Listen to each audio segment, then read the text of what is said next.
Hi, hello, నమస్తే. ఎలా ఉన్నారు అందరూ? టుడే మెంతికూర వేద్దామని ప్రిపేర్ అయ్యానండి. మెంతికూర ఎలా వేయాలంటే 1 డే ముందు నానబెట్టుకుంటే మీకు మెంతికూర రెడీ అయిపోతుందండి. అవి 1 వీక్‌లో వచ్చేస్తుంది మీకు మెంతికూర. మాకు 1 వీక్ ముందు కావాలి అనుకున్నప్పుడు ఈజీ అండి మెంతికూర, పాలకూర 2 వేద్దామని చెప్పి 2 తొట్టులు తీసుకున్నానండి. మీరు ఏ తొట్టులోనే వేసినా వస్తుంది, కానీ ఎక్కువ ఎండ ప్లేస్లో పెట్టొద్దు. ఆకుకూరలు కాబట్టి కొంచెం సన్లైట్ తగిలితే చాలు. ఒక 2 అవర్స్ తగిలితే చాలండి సన్లైట్. ఎక్కువ తగిలితే రావండి. వాటర్ కూడా కరెక్ట్గా చూసుకొని వేసుకోవాలి ఆకుకూరలకి. చూద్దాము. నేను తొట్టు ఒకటి తీసుకున్నానండి, ఆ తొట్టు కూడా చూపిస్తాను. ఇదిగోండి అదే తొట్టు. ఈ తొట్టు తీసుకున్నాం మేము. ఈ తొట్టులో వేస్తున్నాను నేను. చూద్దాం రండి ఎలా వేయాలో. చూసారా మెంతులు? ఇవేనండి మెంతులు. నేను ఒక 3 స్పూన్లు తీసుకున్నానండి. ఆ తొట్టులోకి సరిపోతాయి. 3 స్పూన్లు మెంతులు చాలు. నేను పాలకూర విత్తనాలు కూడా ఉన్నాయండి నా దగ్గర, అవి కూడాను. ఇవి నానబెట్టుకోవచ్చండి, లేదంటే డైరెక్ట్గా కూడా వేసేసుకోవచ్చు. ఇది నానబెట్టవలసిన అవసరం లేదు, ఎందుకంటే వాటర్ ఎక్కువైనా మనకి ఈ మెంతికూర ఏంటంటే కుళ్ళిపోతాయండి, పాడైపోతాయి.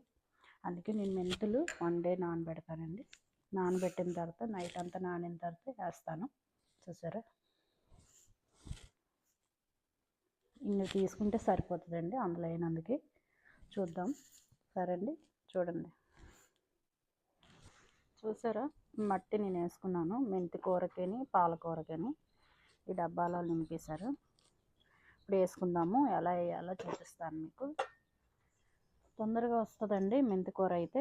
పాలకూర అయితే కొంచెం లేటుగా వస్తుంది, ఎందుకంటే 2 నానబెట్టాను నేను. మెంతికూర, పాలకూర విత్తనాలు కూడా నానబెట్టాను. ఎన్ని డేస్కి వస్తుందో మీకు మళ్ళీ చూపిస్తాను. ఎలా వేయాలో చూపిస్తున్నాను. చూడండి.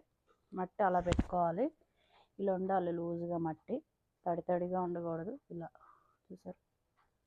ఇలా ఉంటేనే మట్టి కొంచెం మీకు ఇదిగా ఉంటుంది, ఏంటంటే బాగా వస్తాయి విత్తనాలు, కుళ్ళకుండా ఉంటాయి. ఇలాగే ఉండాలండి, పొడిగా ఉండాలి మట్టి, లూజ్గానే.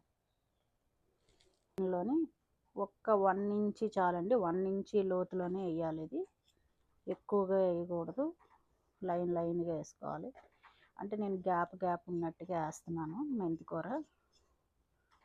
ఇలా మీరు ఒక కొంచెం గ్యాప్గా, ఫుల్గా వేయచ్చు. మీరు నీళ్ళు పోసినప్పుడు కింద పడిపోతున్నాయి అనే వాళ్ళకి అలా గ్యాప్గా వేసుకుంటే బాగుంటుందని. చూసారా? అంతే, జస్ట్ అలా క్లోజ్ చేసి.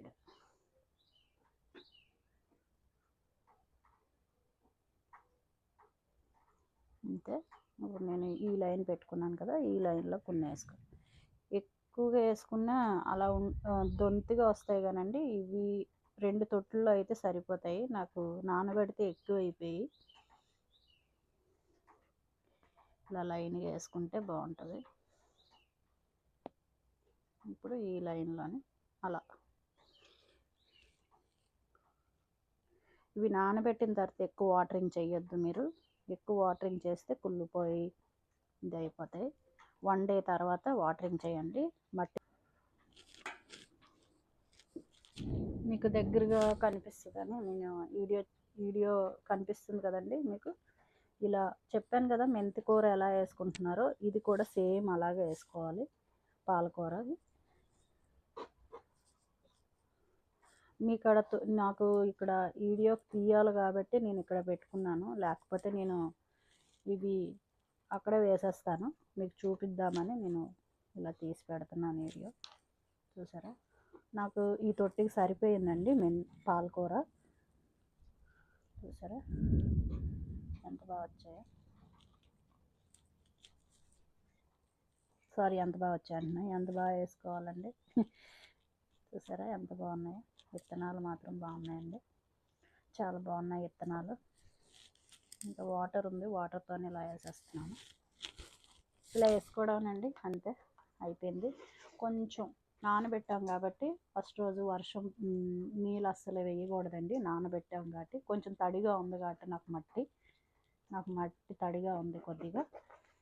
నానబెట్టినప్పుడు మాత్రం ఎక్కువ వాటర్ అయ్యే అవసరం లేదు, తర్వాత రోజు వేసుకోవాలండి. ఫస్ట్ రోజు అయితే ఇలా వదిలేసుకోవడమే మనం, వాటర్ వేయకుండా. చూసారా? వాటర్ వేయకుండా వదిలేస్తే మనకి ఆకుకూరలు ఇంట్లోనే ఉంటాయి, పండుతాయి కూడా. మంచిగా వస్తాయి.